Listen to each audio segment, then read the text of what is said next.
G'day campers and welcome to 1010 Adventures. We finally got it. We finally got our van. But more importantly, we actually managed to get out and get camping.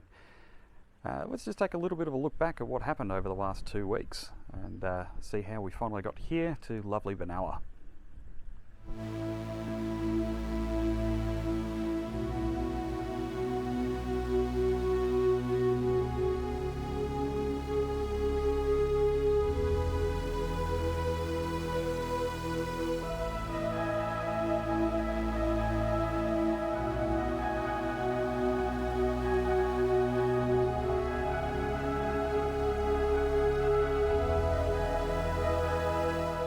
Victoria will have to lock down again for 7 days from 8 p.m. tonight.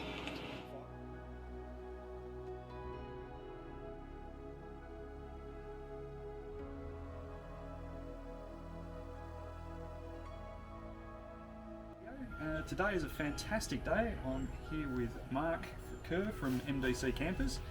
He's just done a complete handover tour of our van. We'll give you a big walkthrough a little bit later on. But for the moment, Mark, just want to say a big thank you for dropping her off. Not a problem, mate. You guys have been amazing customers. You're definitely in the top 5 favourite customers so far. And Top 5. we got to do a home delivery. So Yeah, no. after 13 weeks, it's finally yours. It's nice and shiny. So I know the next time I see it, it's going to be covered in bull dust or something like that. So, Oh, yeah. But yeah, I really hope you enjoy it. You've got all the latest features. You've got the new LED lights, you've got the new floor, you've got the new safety step, and a few extra goodies, which I'm sure you'll tell your fans to come. But Absolutely. I'm just so happy you guys have got it, and it's finally in the driveway now, so you guys can take ownership and yeah, make some good memories. So Yeah, no, thank you so much. I want to see videos. I want to see pictures. 100%. We'll be sending out some videos. We'll link this one as soon as we're out. Oh, can't wait to see it. Yeah, no, look, again, thank you so much. It's been an absolute pleasure dealing with you, and look, I'm sure we'll be in touch in the next little while anyway. There's questions and bits and pieces. Not a problem. The phone's always on, and yeah, I want to see what you do with it. Oh, looking forward to it. Congratulations, Thank you mate. very much. Not Thank a you. problem.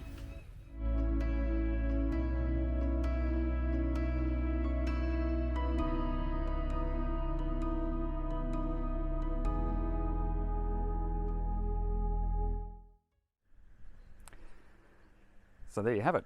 We managed to escape lockdown living in regional Victoria. So a few people on the forums have been asking us what we've done to our van. We kept telling people that we'd done more than just the standard, and we have. We've added an extra roughly $10,000 worth of extras to our van. So let's just do a bit of a external and then internal look at everything we've done to the van to get it to what we consider to be the ideal off-road hybrid caravan. So starting at the front of the van, we can see we have installed an ARC Exo 750 jockey wheel. Now this is not a standard for MDC. I believe some companies have, or some dealerships don't do this from factory. Fortunately, Market Campbellfield was very accommodating and organised an ARC jockey wheel for us. Having previously owned another Chinese-built camper, I can say that the standard jockey wheels that come with most campers are not up to snuff. As a matter of fact, the previous trailer that we had, the jockey wheel actually snapped in half on our first road trip. So this was one of the first upgrades that we decided absolutely had to happen. While we're at the front of the van, if we just move around a little bit, you can see here we have, get my camera to align to it, you'll see here that we have an additional Anderson plug. This is one that we've added aftermarket. This is not a standard edition. This allows us to plug in regulated solar panels that will bypass the existing solar from the roof. So if we're parked under shade, we can plug in a solar blanket and move that around in the sun. Moving further down the van, we'll go past our kitchen, past our barbecue, which we'll talk about a little bit later on. But the next thing we've done is install 2 bayonet gas fittings. So this enables us to plug in both the barbecue and the stove at the same time. So for those that aren't aware, the water, hot and cold, in the kitchen here are plumbed as a market standard. However, it does normally only come with 1 bayonet gas fitting, and that's for the plug for the stove.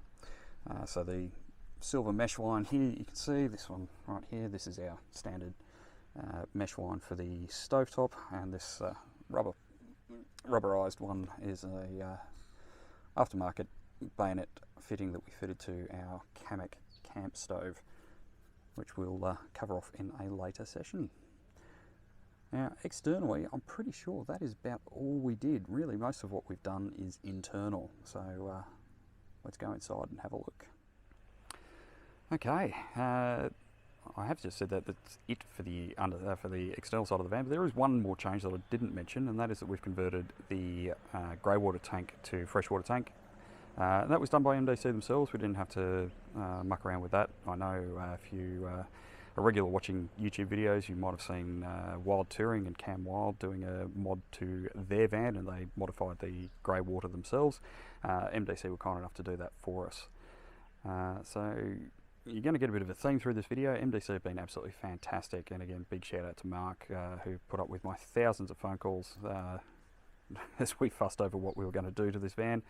But he has been incredibly accommodating, incredibly helpful throughout this process. So let's have a look inside the van. Alright, let's open it up. And the first thing we're going to see as we go inside is that all of our cupboards are a lovely gloss black. This has been done again by MDC. This is not a factory standard. This is the gloss black that comes on the XT range. It's not usually black in the Forbes range. One of the other nice things, this is the new 2021 model, one of the nice things that has happened is that they have modified the door handles. So if I pop this, now they're a pop out and spring lock. So much nicer than the old push button locks that were in the previous models. So a couple of other things that we have in here, probably the number one, actually I'll get to that in a moment. First thing we'll talk about, either side of the bed here, I'm just going to move in, you can see in the center of the screen here we have a double USB outlet, and we have those on both sides of the bed. And my camera eventually catches up. So we've got those on both sides of the bed, but we also have on both sides we have a Sirocco fan. Now interestingly, we did order these with black fans. They weren't available at the time the van was delivered, so rather than leaving us without fans, even though it is the middle of winter, Mark has organised for these to be installed at a later date. So he put the white ones in as an interim step. We're going to get the black ones installed in probably another couple of weeks, so as soon as they're available within inside the country. Alright, moving on. Probably what has cost us the most amount of money on this upgrade is a lithium battery setup. So to look at that, we're going to have to look under the bed. So let's move on down. Let's try and lift this mattress up. Not take the TV out in the process.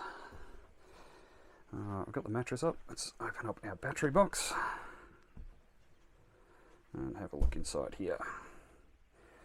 So we have a lithium phosphate battery, 200 amp hours. What we're finding is that has been incredibly good so far. We've had some pretty overcast days since we purchased the van. It's been sitting out in the front of our house. No 240 charge, but it has been maintaining pretty much 100% voltage regardless of what we've been doing, running water pumps, testing out the heater, testing out the hot water unit, etc. We haven't really seen a drop in voltage. We used it last night. We had our first night in it, and it was very, very comfortable. The gas heater, the diesel heater, I will tell you, if you haven't got one of these in your van, if you're thinking about it, definitely do it. It made the night much more comfortable. One of the going back to the lithium battery setup here. I do tend to get carried away when I start talking about this van. You'll also see we've got the two chargers here doing DC to DC and also the 240 volt 40 amp charging. So this will do everything for us. One of the other things that has been done for us is that the 2000 watt inverter, when we first ordered it, we were told if we wanted to plumb all of the main power sockets to the inverter, that would have to be done aftermarket by another company. we picked up the van, and or we didn't pick it up, as you saw at the beginning of this video. When Mark did the handover, he alerted us to the fact that that had already been done. So all of the power points externally on this van, we've got quite a few of them. We've got one just here under the bench seat. We have another one in behind the TV, just in over here, if I can get you to see that. And we also have another one on the wall above the bench. All of these have been plumbed into the inverter, so when we're running the inverter we can plug 240 volt appliances throughout the van, which is a huge bonus. We weren't expecting that, so again, Mark, thank you so much. You have really spoiled us with everything we did here. But one of the other advantages that we have with getting the lithium setup is normally there a lot of those electrical devices you see there, that bay there is taken up mostly by the 300 amp hour AGM batteries, which are quite heavy and take up a fair bit of space. So ordinarily the 1000 watt inverter that comes standard and the other electricals are actually stored under this bench seat. So if I take the cushion off the bench seat for a moment and I open up this cupboard, we're going to see that there is no electricals in here. It is all just storage. The only electrical device in here, and that's because it needs to be, is the back of the stereo. Other than that, there is nothing electrical in here. So as a result, we have a lot more storage space under the bench seat, which wouldn't ordinarily be there. So let's go back into the cupboard on the subject of power. So one of the things that you'll see with a lot of the older models is the power relays were originally silver colour. This isn't one we paid for, this is now the standard look, almost, but as you can see it's all black. It's much nicer, much cleaner. Up in the top right here you can see we've got our EnerDrive ePro system. We're still working out why it's not giving us a percentage in the middle of the screen, but we can see from the black bar around the outside that we still have 100% of battery, even though we've got quite a few things running, as you can tell probably from the switches below that are all illuminated. Still getting our amps and our voltages, but one of the other things I've moved in here now is the water meters, so our water tanks. So as I mentioned before, both of those are now running fresh water, so we have 200 litres of fresh water on board rather than 120 and an 80 litre grey tank. We're just emptying our grey water into a jerry can. So that is probably the other really nice part of the updated model for 2021. So again, I have to say a huge thank you to Mark and to all the guys at MDC. I will say that from all of the research that we did, while MDC are probably a little bit more expensive than a lot of the other predominantly Chinese manufactured brands, this has been a very, very pleasant experience. And certainly the build quality is above what we expected. It's actually a really solid build. There's nothing in here that has caused us any concerns, any worries. Everything seems to be working as it should. Like I said, all bar this percentage symbol in the middle here, but that may just be because we're a lithium setup. It's not recognising the lithium yet, but we'll get in touch with Mark on Monday, and I'm sure he will assist us there. He's been great. After sales service has been absolutely great. So on that note, I don't think there's anything more that we can talk about now. That's it for our van. That's everything we've done internally, externally. There is two new mods that I should talk about. Give me 1 second. Let me turn the camera around again. Number one for the other update for this model is the new bathroom door handle. It's a standard handle. It's not the ruddly clip-on thing that a lot of people are used to seeing in these vans, so this has been a big bonus. We're very, very happy with that. We weren't expecting it. And one of the other things that they have put in is also a clip in the roof for the shower rose.